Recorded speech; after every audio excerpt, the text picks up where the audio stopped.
पाकिस्तान की मदद करने आए तुर्की के हथियारों को जिस तरह से भारतीय सेना ने गाजर मूली की तरह काटा है, उससे पाकिस्तान के दोस्त तुर्की के राष्ट्रपति रेचेप तैयब अर्दोगान के दामाद की दुकान तक बंद हो सकती है। तुर्की ने यह सोचकर पाकिस्तान की मदद करने के लिए अपने हथियार बेचे थे कि भारत में तबाही मचाकर वो खुद को खलीफा साबित करे और जमकर हथियारों का निर्यात करे। लेकिन भारत पाकिस्तान युद्ध खत्म होने के बाद तुर्की की खुद को एक सैन्य शक्ति के रूप में दिखाने की कोशिशें खत्म हो सकती हैं। भारत के खिलाफ तुर्की के हथियार बुरी तरह से नाकाम रहे हैं। तुर्की का एक भी ड्रोन भारत को परेशान नहीं कर पाया, जिससे दुनिया में एक संदेश गया है कि शक्तिशाली देशों के खिलाफ तुर्की के ड्रोन कबाड़ के अलावा कुछ नहीं है। डिफेंस एक्सपर्ट के मुताबिक दिलचस्प बात यह है कि तुर्की के राष्ट्रपति एर्दोगन ने भी अपने दामाद की फर्म बाइकर में भारी निवेश किया, जो बाइकर-तार 2 ड्रोन बनाती है और जिसने पिछले कुछ सालों में अपनी शक्तिशाली ड्रोन का जमकर प्रचार भी किया था। लेकिन अभी तक बाइकर-तार 2 ड्रोन का किसी शक्तिशाली देश से पाला नहीं पड़ा था। माना जा रहा है कि भारत के खिलाफ नाकाम होने के बाद तुर्की के ड्रोन से दुनिया के देशों का भरोसा उठ गया है और कई देश तुर्की के साथ इस ड्रोन को खरीदने की डील को अब रद्द कर सकते हैं।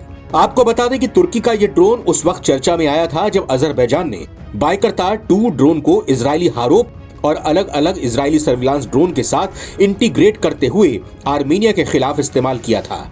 आर्मीनिया की सैन्य शक्ति काफी सीमित है, लिहाजा तुर्की और इजरायली ड्रोन की मदद से अजरबैजान ने नागोर्नो कारबाख की लड़ाई जीत ली थी, जिसमें बाइकर-तार 2 ड्रोन को गेम चेंजर बताया गया था। यूक्रेन युद्ध में रूस को नीचा दिखाने के लिए पश्चिमी देशों के पत्रकारों ने भी तुर्की के ड्रोन्स की तारीफ में जमकर कसीदे पढ़े, जिसकी वजह से तुर्की की डिफेंस इंडस्ट्री को खूब फायदा हुआ और पूरी दुनिया में इसका नाम फैल गया। लेकिन भारत पाकिस्तान युद्ध ने तुर्की की डिफेंस इंडस्ट्री के बारे में फैलाए गए तमाम झूठ को ध्वस्त कर दिया है।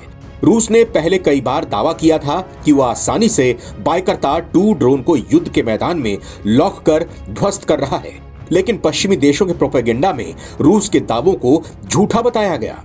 लेकिन अब दूध का दूध और पानी का पानी हो चुका है। भारत के खिलाफ तुर्की ने पाकिस्तान को बाइकर सीरीज के ही ड्रोन भेजे थे, जिसे पाकिस्तान ने भारत के खिलाफ संघर्ष के दौरान इस्तेमाल किया था। लेकिन भारत ने तुर्की के ड्रोन्स को एक एक कर चुन चुन कर मार गिराया था। तुर्की का एक भी ड्रोन भारत में टारगेट को निशाना बनाने में कामयाब नहीं हो पाया, जिससे तुर्की की ड्रोन इंडस्ट्री का बुलबुला फूट गया है। दुनिया को पता चल गया है कि तुर्की के ड्रोन घटिया हैं, लिहाजा अब एर्दोगन के पास इस्लाम के नाम पर पाकिस्तान जैसे इस्लामिक देशों को ही अपने ड्रोन बेचने का विकल्प रह गया है। माना जा रहा है कि कई अफ्रीकी देश तुर्की से ड्रोन खरीदने से इनकार कर सकते हैं, जिससे एर्दोगन और उनके दामाद को गहरा झटका लगने वाला है। नवभारत टाइम्स की रिपोर्ट।